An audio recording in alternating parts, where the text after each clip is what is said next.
Político José Antonio Crespo. Doctor, ¿cómo te va? Muy buenas tardes. ¿Qué tal, Pepe? Buenas tardes. Con un poco de frío, viendo aquí estos movimientos en el IFE. Sí. A ver, ¿cómo la ves? Pues mira, estos nombres... Deben de darse a conocer yo aquí los tengo, pero pues me voy a pasar media hora leyendo uno por uno. Ajá. Sí, son 64 nombres hasta ahora, más los 5 que habían quedado pendientes del proceso anterior.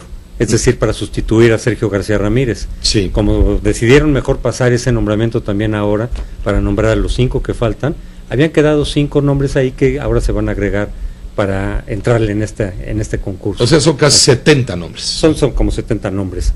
Y hay de todo aquí, Pepe, desde luego hay mucha gente conocedora de la cuestión electoral y que ha tenido alguna experiencia, ya sea académica, muchos de ellos, otros experiencia política, otros como funcionarios o exfuncionarios y autoridades de institutos estatales o incluso del propio IFE y algunos consejeros del propio IFE. Como Arturo Sánchez. Arturo Sánchez, sí. Y hay de institutos estatales como Riva Palacio, Javier Santiago, quien fue presidente del Instituto Electoral del DF, Álvaro Arriola, que fue consejero del Estado de México. Entonces, ellos evidentemente tienen la experiencia y tienen los conocimientos para tomar este cargo, para ser consejeros. Ahora, sin embargo, hay gente que, aunque cumplen con alguna parte de la ley, no cumplen con otra. La ley dice, el COFIPE, por ejemplo, que necesitas título universitario, ¿no? Pero tenemos aquí, entre los académicos, a Rosaura Ruiz, que es bióloga. Entonces sí cumple con el título universitario, pero la ley dice también que necesitas tener experiencia y conocimiento en el tema, en por lo menos 5 años. Y bueno, pues la biología me imagino que no tiene mucho que ver con esto, ¿no?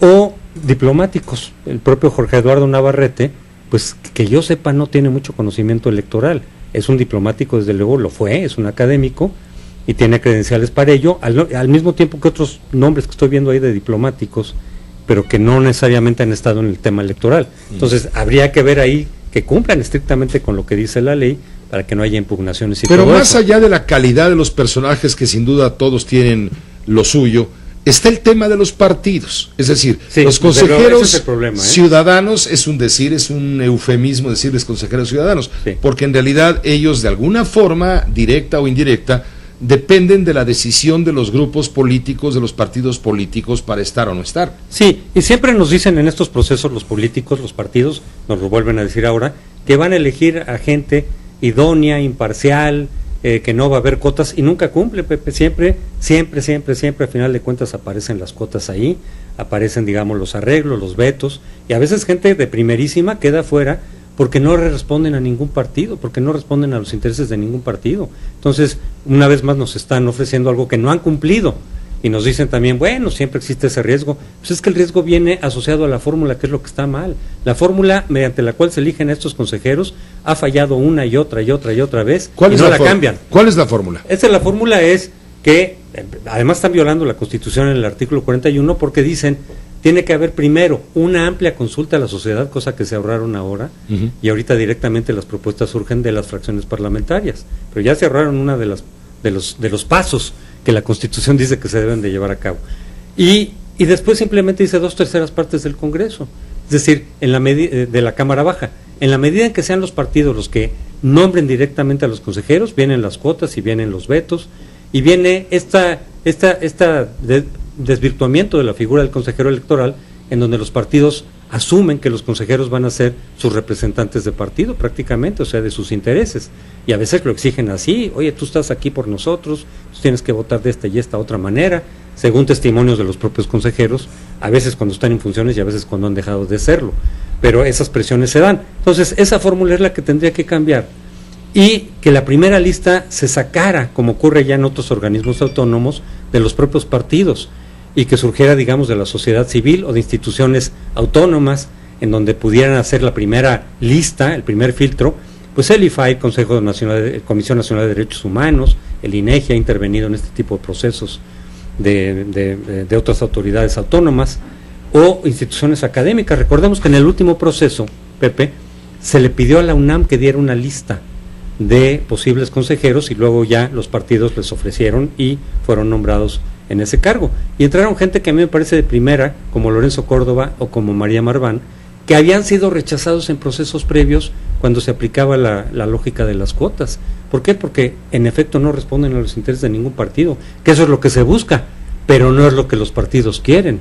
Entonces a mí me parece que de nueva cuenta, aunque no sepamos quién propone a quién, en algunos casos es muy fácil imaginar de quién viene, porque han tenido cercanía con uno u otro partido. Hay también un buen número de académicos con una trayectoria política cercana a uno u otro partido, entonces podemos decir, pues mira, este viene de acá, este viene de allá. Entonces el problema es que, aunque no nos digan cuáles son las propuestas de los partidos, pues ahí está la lógica de las cuotas, y al contrario, yo vería el hecho de que no nos lo digan como un acto de opacidad del procedimiento. Pues por lo menos, si ya nos saltaron a la sociedad, si ya no cumplieron ese requisito de hacer una amplia consulta a la sociedad, pues que nos digan por lo menos por dónde vienen las cuotas, para estar prevenidos de que efectivamente no se dé esta cotización, o que sepamos en todo caso cuántos propuso el PRI, cuántos propuso el PAN. Pero me llama la atención un caso de un hombre en particular, Mauricio Fara. Pues mira, si leyeran la ley, ¿no?, se darían cuenta que ahí sí la ley claramente impide ese caso, porque dice que tienes que tener 4 años por lo menos antes de haber sido candidato por algún partido. Pues si él es diputado, pues el año pasado fue candidato, Pepe. Bueno, él no es exactamente diputado, él está trabajando en la Cámara de Diputados. Okay. Sí, no es pero un estaba diputado. Manejando esto, de acuerdo. Sí, pero puede ser que tenga sus intereses y sin duda bueno. Todos los tenemos, pero en este caso, Mauricio, él está colaborando con la Cámara hasta donde yo entiendo. Dejó de lado el Exactamente. Muy bien. Es hasta donde... Sí, porque la ley, sí, efectivamente, la ley impide que en 4 años hayas tenido, que eso también habría que revisar en esta lista original, que no haya sido candidato por ningún partido, que ni siquiera suplente, y tampoco cargos de dirección en el partido. De acuerdo. Hay que ver también los otros cargos, hay muchos funcionarios, hay que ver los funcionarios, que no puedes haber tenido tampoco un cargo en diferentes cargos públicos. Ahora, en los últimos años. En todo este camino de selección, de depuración, de filtrado de nombres y listas, etcétera, pues viene la reforma política, que contiene en sus partes fundamentales la creación o no de un Instituto Nacional de Elecciones, en donde no desconozco la normatividad, si los actuales consejeros ciudadanos del instituto aspirarían a ser consejeros de un Instituto Nacional Electoral, o tendrían que concursar, o ya no pueden. Eso lo ignoro. No hay nada en la ley, ese es el problema también. Mira, estos consejeros se están arriesgando, es decir, estos aspirantes, a que si son nombrados, a lo mejor dentro de 2 meses o un mes, donde ya se llegue al arreglo de que va a haber un Instituto Nacional Electoral, y que quieran cambiar a todos, pues van a estar, en lugar de los 9 años para los cuales deberían de ser electos o nombrados, pues a lo mejor un mes nada más, Pepe. Es decir, se la están jugando, o a lo mejor ellos se quedan. Lo mismo, tampoco queda muy claro lo que va a pasar con los 4 consejeros actuales, muchos de los cuales les quedan. Por ejemplo, Lorenzo Córdoba lleva apenas 1 año de los 9 para los cuales fue nombrado. Entonces, si van a hacer borrón y cuenta nueva, en primer lugar, de estos aspirantes pueden quedar, digamos, colgados de la brocha con un mes nada más de cumplir esta función, pero le darían un golpe a la institución de nueva cuenta, porque entonces ya cuando tú seas nombrado para cualquier número de años, 5, 6 o 9, pues tú sabes que en cualquier momento te pueden quitar con una nueva reforma. Están dañando a la credibilidad, a la institucionalidad ese es el fondo de la autoridad electoral en este caso. José Antonio Crespo, muchas gracias por tu comentario, tu análisis en tu espacio. Pepe. Gracias. Es el doctor José Antonio Crespo, analista político también en este espacio. Hagamos una pausa, regresamos, hay más información. ¿Qué pasó con los maestros? Pues se oríense a lo compacto desde anoche. Finalmente, el gobierno de la ciudad había advertido, no pasa de este fin de semana, y todo el mundo, ya no les creas, pues cuántas veces lo han dicho. No, ahora sí lo cumplieron.